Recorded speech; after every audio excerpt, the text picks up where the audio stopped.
The antagonist. The wall that must be climbed. The question that must be answered. To put a more formal definition, the antagonist is a character or opposing force that conflicts with the protagonist's interest. That doesn't mean the antagonist is evil per se, as you'll see in this video, but it is often depicted as such.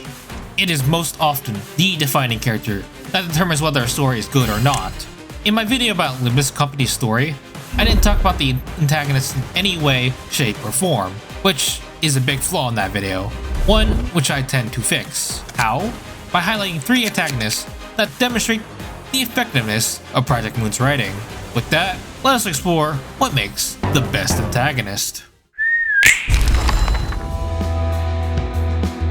Canto 3 was the best Canto on release. It's kinda obvious as to why that was. The previous Cantos lacked any serious threat. While you could excuse Canto 1 as had to serve as a starting off point, Canto 2 suffers greatly by having no other motivation, aside from the obvious one, to drive the narrative, at least in the first half.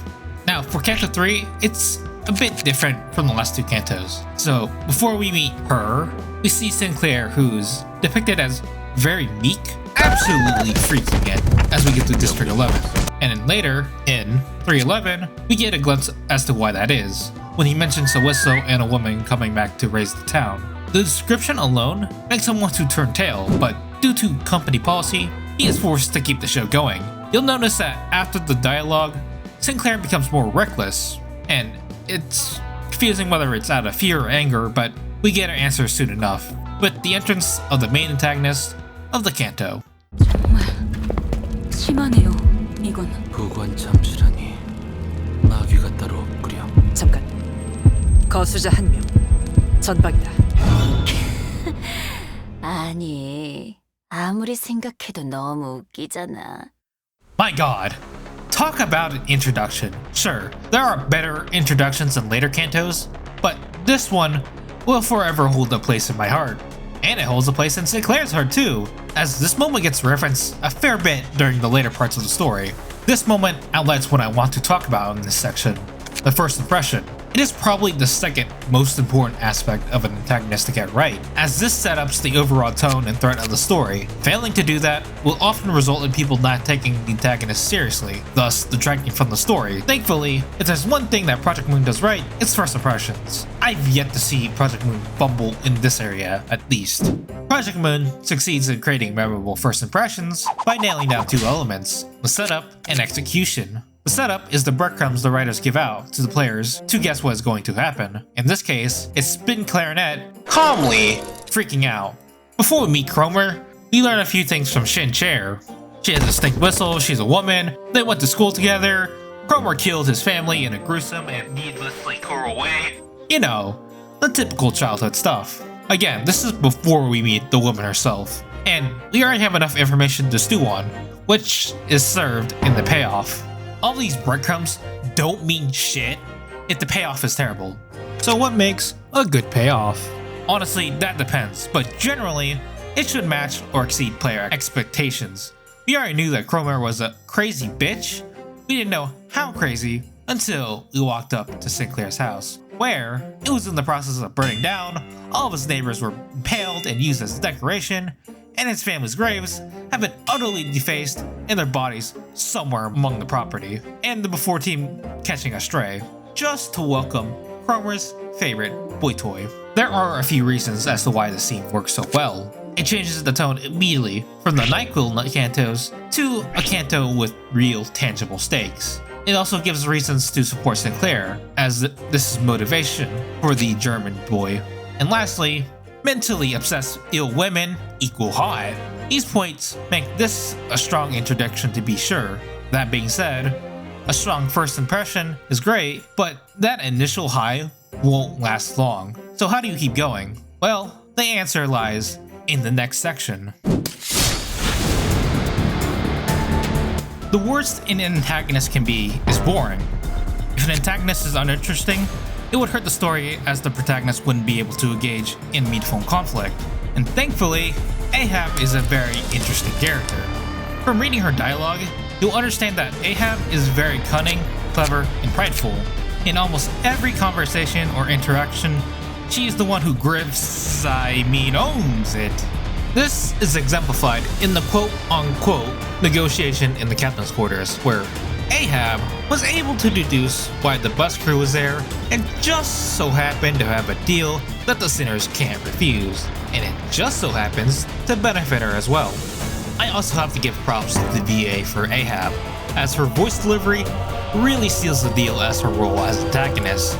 She has a serpentine-esque way of speaking, always scheming for herself alone in one scene while having this unhinged, obsessive zeal in the next. All this is best encompassed in one singular line. The sacrifice for others for her own gain and the raw, unfettered shout of the command, all of it makes it such a memorable quote. Shouting it repeatedly also helps, but you know. One last thing before we move on. I want to talk about Ahab and her interactions with Ishmael. I mentioned earlier that the conflict between protagonist and antagonist should be meaningful. In the context of the protagonist of this canto, Ishmael, Ahab serves as both as a foil and dark reflection of Ishmael. A foil, for those who don't know, is a term given to a character that is contrasted to another character. In this case, Ahab contrasts pre-canto Ishmael. Ishmael is level-headed, prepared, and the voice of reason in many situations, as opposed to Ahab, who is not. However, as the canto progresses, Ishmael starts to lose those traits, and Ahab shifts to a dark reflection. She becomes mostly unstable, reckless, and often has to be snapped back into reason the closer she gets to Ahab, until it hits a crescendo in this scene where Ishmael is pointing her harpoon at Ahab, becoming almost indistinguishable personality-wise to Ahab. She's only able to overcome her dark mirror with the help of Heathcliff. Now, I enjoyed this relationship for a few reasons. One, it demonstrates Ahab's character well. Even without being present, she still has a sway on Ishmael's behavior, manipulating her to come back to her, and when they finally meet again, Ishmael is yet again in Ahab's puppet strings, dancing along her schemes. She's being molded yet again into another Ahab, like the rest of her crew, and Ahab does it with so much confidence, it's just downright egotistical. And if it was just her, she would have been cooked. Well, if it wasn't for the bus crew, which is my second reason. To keep it short, they are her guiding light, or should I say compass. Remember, the reason she's doing all this is because Ahab snatched Queequeg away from her, the only person who she felt genuine care for, believed in a future together, saved her at the most dire hour. Now yet again, she's fallen into dire straits, but this time, she's saved by Heathcliff, given a future to live for by Dante, and found a dysfunctional family that genuinely cares for her. This is what guides Ishmael to make a different choice, which ultimately brings Ahab's satisfying downfall. Characterization is how you endear an antagonist, or any character for that matter, to the audience, whether it's how they act, how they're voiced, or how the relationship with the protagonist is set up. Now, I've talked a fair bit, but I've been beating around the bush for a while now. I've yet to talk about the most important factor that sets a good antagonist from a great antagonist, and this factor will be discussed in the next section, with one of my favorite characters yet in Limbus company.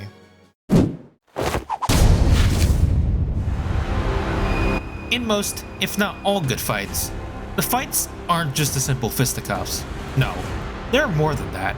Fights should have an underlying message, a conflict of ideas. This couldn't be any more clear in Jacques. Sure, he isn't the main villain of the canto, and he only is a threat in the first half of the canto, but by the definition of an antagonist, he fits, and boy does he make an impact. First impression? Check. Characterization? On point, and for the conflict of ideals, we only need to look at the peak of Hierarchy Tournament with a literal question. The Jacques fight is my personal favorite fight. It's not the flashiest, nor the hardest, but it goes hard on narrative. So, some context. Honglu, Jacques, and some bomb who isn't important to this topic get locked into a room with only one question. What does Hong Yuan need?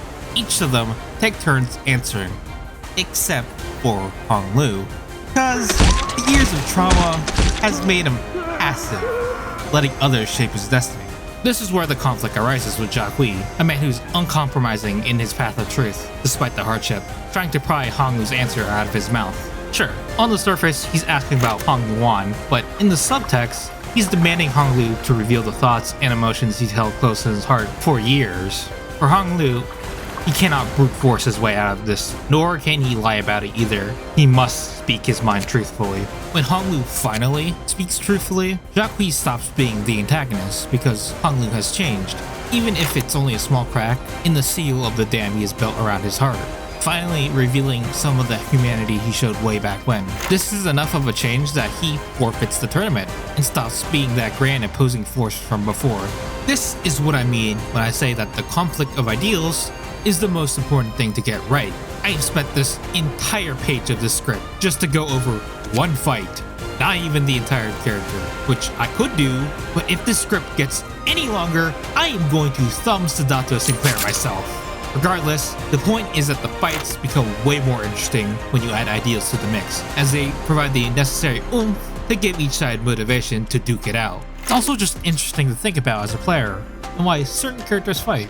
It's what makes any antagonist last in my mind, as well as many others.